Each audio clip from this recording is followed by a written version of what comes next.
is Kojo Sheldon. I'm the founder of House of Content, a digital media platform responsible for creating branded content for brands and my personal platform. And I became active on YouTube during the pandemic. I used to create skits on Instagram, but during the pandemic, I found out people wanted to consume long-form content on YouTube based on some survey I did. So I decided to stop doing skits on Instagram and concentrate on making short, long-form content on YouTube. Now, currently, I have 6 people I'm working with, fully employed, and those people are being paid from the YouTube revenue that I make. So make nobody sit there and tell you, say, YouTube doesn't pay. It actually pays a lot. So this is my story. Now, during the pandemic, I started doing reaction videos for music. So I would pick a song that is trending and I'll comment on it.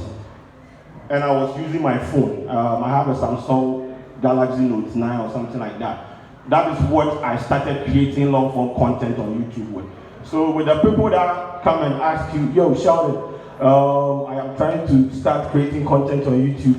What kind of camera? I don't have money. I don't have this and this and that. You don't need a Game of Thrones budget to shoot content in this country.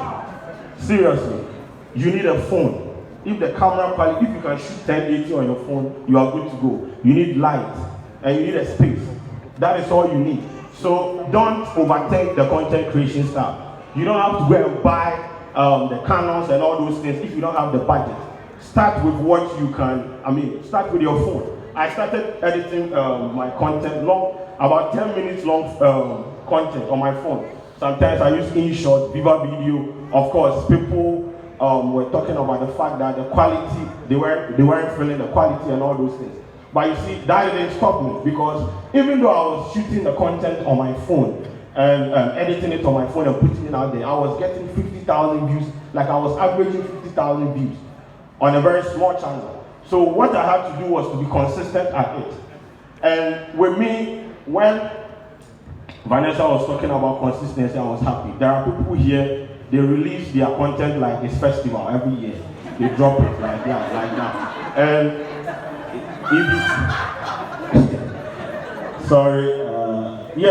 it's sad.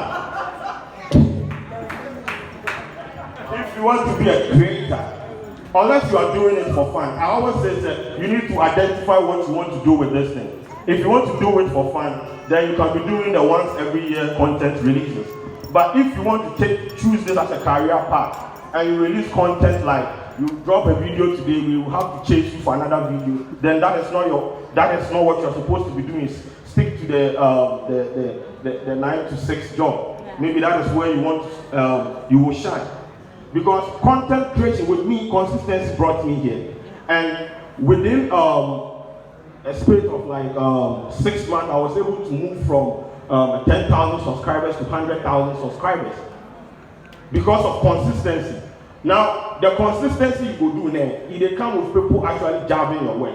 There are times you put out the content and people come like, no, this is not it. You have people trying to move your content, tell you, say, nah, this thing that you are doing, it is not right. And they criticize whatever you put out there. But at the end of the day, if you know what you want to achieve, you will continue doing it. I was with the phone, I was putting out about 4 videos in a day, and I was editing it on my phone. Sometimes you come to my room and my eyes all make red. You understand? But at that point, I needed to build audience. I needed to build my platform. I needed to build the numbers to get to this point. So if you're a YouTuber here and you don't have consistency on your chart, then please stop. Giant compared to Juma Fufubi. So yes, you need to be consistent with what you do. Also, I have had conversations with a lot of creators, and it looks like they don't make data-driven decisions with their content, and that is something that is very bad. Now, when you go to your metrics, it is on Facebook, Instagram, everywhere, you see a lot of information about how your content is performing. Now, there are people here, they've never even opened it. All they check is the revenue. Yes, people only open the metrics to check their revenue, not look at where people are consuming their content from, the machine they are consuming their content from, the geographical locations and all those things. People don't do that. They open it and they are looking at the revenue. And if you don't make data-driven decisions with your content, that is going to be sad for you. With me, I know that when you look at my metrics, I know the peak time for people to consume my content is around 6, 7, 8. So I'll shoot the content, schedule it at that time to be posted, and go to sleep. By the time I wake up, the content has engaged itself, because that is the time people are online to consume my content. So with this data and all those things, you would know about how your content is performing. I always tell people content creation is more than just posting the video and going to sleep.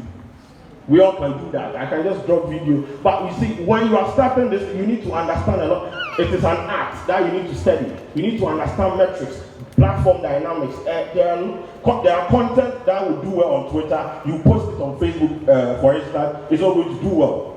And there are some content you pick on Twitter. You try to recreate it on your YouTube channel, it's not going to work. So you need to understand platform dynamics. You need to use data to make decisions when it comes to content. Know where people are consuming your content from. Know the machines they are consuming your content from. Because I found out a lot of people consume our content from television. So if I'm doing logo placement for my video, I would know how to place it. So that when they open the content on a wider screen, you wouldn't have your logo pushed somewhere. These are some of the things you need to do. And you see, when you open the data, everything is there. YouTube, they have structured it in such a way that when you open it, you know, okay, I have about 10% of my audience coming from the US, 40% from Ghana, this and that. It is there, very simple. You use that data to make data-driven decisions when you are creating the content, so that you don't suffer. And also with the tag words like this, the tag words and all those things. At the end of every month, YouTube will pull in your tag words for you, like the most search tags and all those things. These are things you can use to make sure you optimize your search engine. Optimize your search engine. So as a creator, as a YouTuber, you need to make data-driven decisions. You understand? With your content. Be deliberate at it, because if you don't do it that way, you will create a dope content, put it out there, you might post it at the wrong time, and the content will go out there, it will not do well. That will discourage you.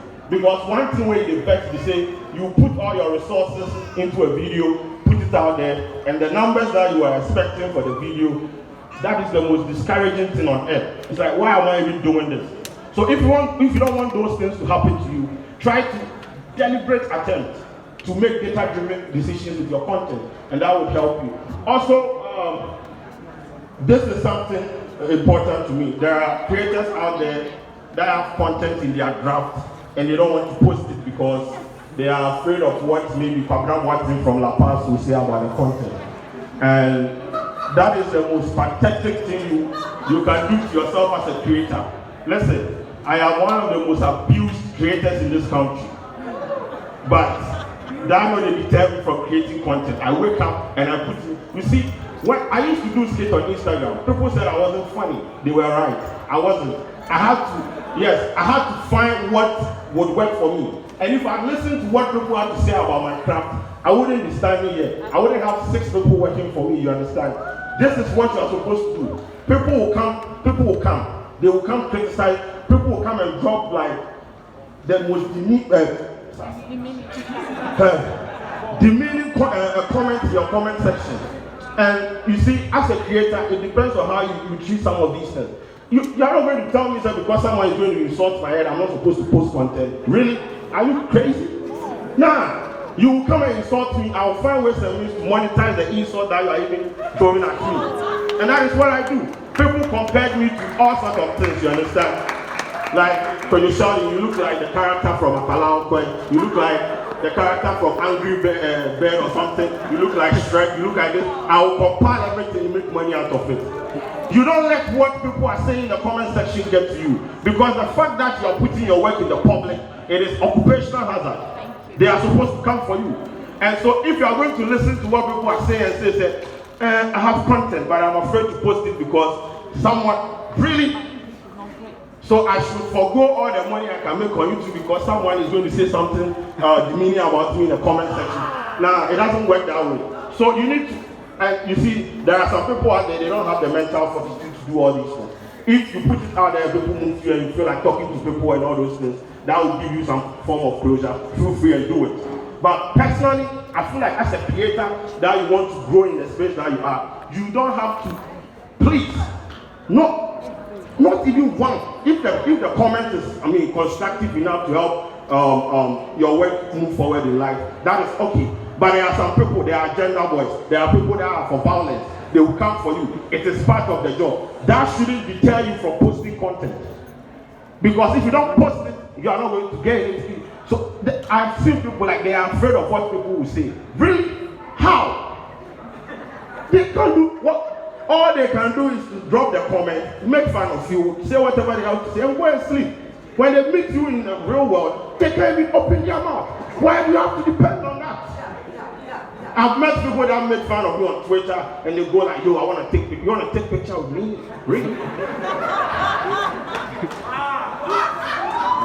You are not doing that to me. So, as I said, if you want to listen to people and create content, see, you know, go move. Create the content, fire the content, be consistent at it. And you see, at some point, you get, right now, when I drop it, it could be short, you have improved or you have done. Bro, about a month ago, you people were dragging me in the gadgets. They will come, oh, your video quality, this and this and that. Because I didn't stop. When they said my video wasn't quality enough, I invested in camera. I invested in human resources. I had to bring in people on board to prove you that this person, this is my career path. And I'm not going to let you tell me, say, because of one or two things, I'm going to, because if I leave YouTube, I'll be unemployed. Yes. And I don't want to be another statistic in the system like, bro, the government should give me work. No, I am creating job for the government. That is what I'm talking about. So, make nobody, don't let anybody from any, if you don't know the person, don't listen to them. Because listen, it has gotten to a level where I am looking at expanding, going to other countries and all those things. I always tell people, if I listen to them, I wouldn't be here. I left OMG about 3 years ago. I've not worked for anyone. I've been able to make a living out of YouTube. And because of one comment, I should stop yelling. Also, in the course of building audience, I always tell people, say, there are people, they will get the watch hours, they will get the 1,000 subscribers, and all of a sudden they want to monetize. They want to put money on the platform. Now, this is how content works. There's something called value proposition. That is what you provide to your audience. Yes. Now, the value proposition determines your return on investment, you understand? So your ROIs. Now, if you start with the content creation with money, I want to make money. First of all, yes, you can make money off YouTube, but you need to build audience. It's like jab, then you hook. That is something Gary Vee said. You need to build audience, you need to build eyeballs, you need to build a community, you need to own the space. So you can define that as an influencer or something like that. Because if you don't build the audience, if you don't build the space, if you don't build authority, and you start your content creation journey with just the money, at some point you don't know what to do. You understand? So if your value proposition is the content, try to invest in the content. Put the content out there, let them enjoy the content. At some point, they will be hooked on your content. When you place about 30 ads in a video, they will wait for you to play before they continue. But when you start, you don't even know, you have not defined, you don't have any defined content, or you don't have a niche for yourself. You are just doing anything anyhow. But you want to put like 55 adverts on your video. You have thousands because you think that YouTube is all about money. Yes, me right now, it's all about money for me. But when you are starting, please, it's not about money. It's about building the platform. Build. Whenever I start a show, I want to own the space. I want to be an authority. Right now, when they release a song, they are looking for Kojo Sheldon to do a breakdown. When Manchester United then go do the Mayawa, they are waiting for Kojo Sheldon to comment. When there's something trending on social media, they are waiting for Kojo Sheldon. I build the authority. So when you withdraw the content, they have like withdrawal symptoms. Or syndrome, or whatever you will call it. When my account was terminated, I had calls from various quarters. It should tell people consume the content. They are hooked on the content. I didn't start by I identified my audience and fed them with the content. consistently. And at some point, they were with me. Like, well, they will watch the thing on YouTube, take a small part, and come and share it on their socials. And that has not even been activated on my platform. They were doing the social sharing for me. That is how you build the audience. So at some point, when you build the audience, you have the attention, you own the space, then you can think of what? Talking about money and all those things. But if you are starting, please, the secret thing, if you have 1,000 subscribers and the watch hour, please, you are going to go through the monetization process, okay. By the end of the day, you should concentrate, you should focus on what you want to give.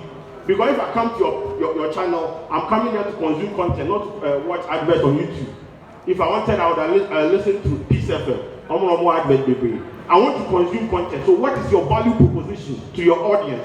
When you identify that and you give to them, then at some point, when you monetize the content, they wouldn't even mind. You understand? And you can do the monetization through the merchandise and all those things. So please, the money be too much. Everybody, how do I make money from YouTube? How do I? You can make money. By the end of the day, what are you providing to your audience? If you don't have it, you don't have money. Because YouTube works with content, and they monetize the content to pay you. So if you don't have it, what are you doing?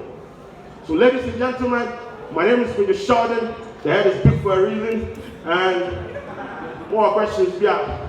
AKA Lil Duku. So give a hand to the guy. So I took 3 things: zeal, data,